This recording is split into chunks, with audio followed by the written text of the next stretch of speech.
अऊज़ु बिल्लाहि मिनश्शैतानिर्रजीम बिस्मिल्लाहिर्रहमानिर्रहीम रब्बि इश्रह ली सदरी व यस्सिर ली अमरी वहलुल उक़दतम मिन लिसानी यफ़क़हू क़ौली। इंसान अपने सने रुश्द को 30 या 40 साल की उम्र के दरमियान पहुंचता है।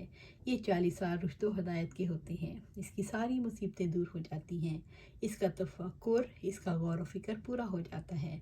वो अपनी इंतहा पर होता है। इतने बरसों में इंसान की फितरत में ठहराव पैदा हो जाता है। उसकी फितरत मुस्तकीम हो जाती है। फिर वो इस काबिल हो जाता है कि इंसानियत के अंजाम पर गौर व फिक्र कर सके।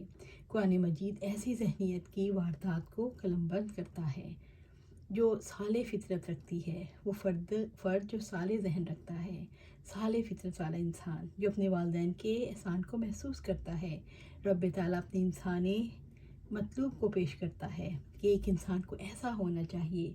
वो अपनी उम्र के कसीर हिस्से को पीछे छोड़ चुका, उसकी फितरत मुस्तकीम हो गई। अब वो क्या कहता है?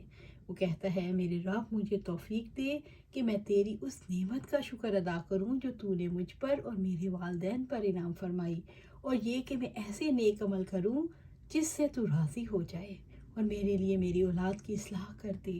बिलाशुबा मैंने तेरी तरफ तौबा की और यकीनन मैं मुसलमानों में से हूँ।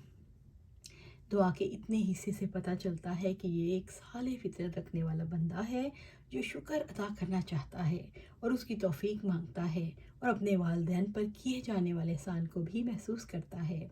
और करना क्या चाहता है? ऐसा काम जिससे रब राज़ी हो जाए। ये एक साले इंसान की तस्वीर है। इसको पूरा शऊर है कि रब ने मुझको किन नेमतों से नवाजा है। और फिर आप देखें इसने नेमतों का सिलसिला कहाँ से महसूस करना शुरू किया। पीछे, बहुत पीछे, जब वो नहीं था, जब उसके वालिदैन थे। वह इतराफ़ करता है कि मेरे ऊपर एहसानात की कड़ी मेरे वालिदैन से मिलती है, उनकी वजह से मैं वजूद में आया। उनका शुक्र अदा करता है, कहता है कि मैं शुक्र करूं। ये बात बहुत ख़ास है। वालिदैन के बारे में औलाद सोचती है कि मैं उनको कैसे कुछ करना चाहिए उनके लिए। जब बूढ़े हो जाएं तो उन पर बहुत सारी जिम्मेदारी डालने की कोशिश होती है, और यहाँ पर सारी जिम्मेदारियाँ कौन ले रहा है? औलाद कहती है, मैं तेरी नेमतों का शुक्र अदा करूँ जो तूने मुझे और मेरे वालिदैन को अता फरमाई।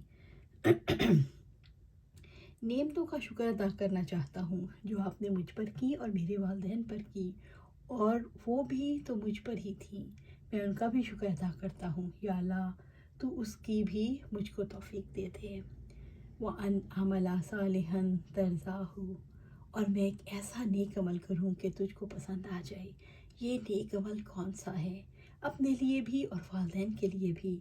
अमले साले, ये एक ऐसा इंसान है जो वालिदैन का भी एहसान शनास है और उनका एहसान भी अदा करना चाहता है, उनकी खिदमत भी करना चाहता है, और उसकी नज़रें रब पर हैं और रब की रज़ा चाहता है। कहता है, वन अमला सालिहन तरज़ाहु, और मैं एक ऐसा नेक अमल करूँ कि तुझको पसंद आ जाए। मोमिन का असल मकसद रब को खुश करना है। ऊपर रब है, उसके इनामात वालिदैन पर भी हैं और इस शख्स पर भी हैं। और देखिए, एहसान शनास इंसान रब के एहसानात को वालिदैन के ज़रिए देख लेता है, महसूस कर लेता है। जो वालिदैन पर नेमतें थी वो भी अल्लाह ताला की तरफ से, और जो मुझ पर थी वो भी उसकी तरफ से। तो उसका शुक्र अदा करना चाहता है और शुक्राने के तौर पर नेक अमाल करना चाहता है। ये अल्फाज ख़ास तौर पर देखिए, रब्बी औज़ीनी, है मेरे रब मुझको काबू में रख। कहीं मैं अपनी क़ुव्वतें इधर उधर ना लगा दूँ, कहीं मैं अपनी सलाहियतें इधर उधर ना लगा दूँ, कहीं मैं अपना माल, अपना सब कुछ ज़ाया ना कर दूँ। ऐ मेरे रब, तूने जो मुझको दिया है कहीं मैं इसको ज़ाया ना कर बैठूँ। ऐ मेरे रब, तू मुझको काबू में रख। तू ही मुझे कंट्रोल करने वाला है कि मैं तेरा शुक्र अदा करूँ और ऐसा नेक काम करूँ कि तू राज़ी हो जाए। एक साल इंसान की ज़िंदगी का मकसद क्या होता है? रज़ा इलाही का हसूल। एक बीवी क्या चाहती है? ऐसा खाना बनाऊं कि मेरे शौहर को पसंद आ जाए। एक बेटी क्या चाहती है? ऐसा खाना बनाऊं कि मेरे वालिदैन को पसंद आ जाए, मेरी माँ को अच्छा लगे। और ऐसे ही दूसरे काम हैं इंसान इसलिए करता है कि दूसरों को पसंद आ जाए। बीवी ऐसे कपड़े पहनती है कि शौहर को पसंद आ जाए। बाज़ औक़ात इंसान इसलिए खर्च करता है कि उसकी वाह वाह हो जाए। कोई काम अल्लाह की पसंद के लिए करता ही नहीं। इंसान कितने ही काम दुनिया में किस किस की खुशी के लिए करता है। कोई काम काबिल कबूल नहीं।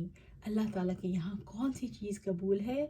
صرف اللہ کی رضا کے لیے کیے جانے والا کام۔ اس لیے آپ صلی اللہ علیہ وسلم نے فرمایا جس نے دکھاوے کی نماز پڑھی اس نے شرک کیا، جس نے دکھاوے کا روزہ رکھا اس نے شرک کیا، جس نے دکھاوے کا صدقہ کیا اس نے شرک کیا۔ اللہ تعالیٰ نے سارے انسان کا مزاج کھول کر رکھ دیا۔ جو صرف رب کی خوشی چاہتا ہے تو والدین کی خدمت کرتے ہوئے ان کا خیال رکھتے ہوئے وہ محبت پیش نظر ہوتی ہے جو انہوں نے کی۔ اگر اللہ کو راضی کرنا مقصود نہیں ہے تو کوئی فائدہ نہیں۔ سوال یہ پیدا ہوتا ہے کہ کیوں؟ دیکھیں کہ آپ کے دل میں والدین کی محبت ہے اور آپ نے اس محبت کے اطمینان کے لیے کام کر لیا تو اطمینان مل گیا، لیکن اللہ کے لیے یہاں اس کا کوئی اجر نہیں۔ اللہ تعالیٰ کے یہاں اس کا اجر کب ملے گا؟ بیک وقت دنیا کا مشکل ترین اور آسان ترین کام، دونوں صفات اس میں آ جاتی ہیں۔ وہ اللہ کی خوشی، اس کی رضا، اس کی پسند کی خاطر یہ کام کرے، اور جو اللہ تعالیٰ کی رضا، پسند اور خوشی کے لیے کام یہ کون کر سکتا ہے؟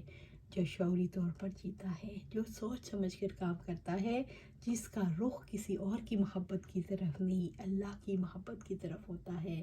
اللہ سبحانہ تعالیٰ ہمیں شعور سے جینا سکھا دے، ہمیں سوچ سمجھ کر کام کرنا سکھا دے۔ اللہ ہماری محبت کا رخ صرف اپنی طرف پھیر لے۔ اللہ ہمیں صرف اور صرف آپ سے محبت ہو جائے اور ہمارا ہر کام، ہر لمحہ، ہر سوچ صرف آپ ہی کی خاطر ہو۔ اللہ سبحانہ تعالیٰ ہمیں قرآن و سنت پر عمل کرنے کی توفیق دے اور اس کے مطابق زندگی گزارنے کی توفیق دے اور اس پر جمع دے۔ آمین یا رب العالمین۔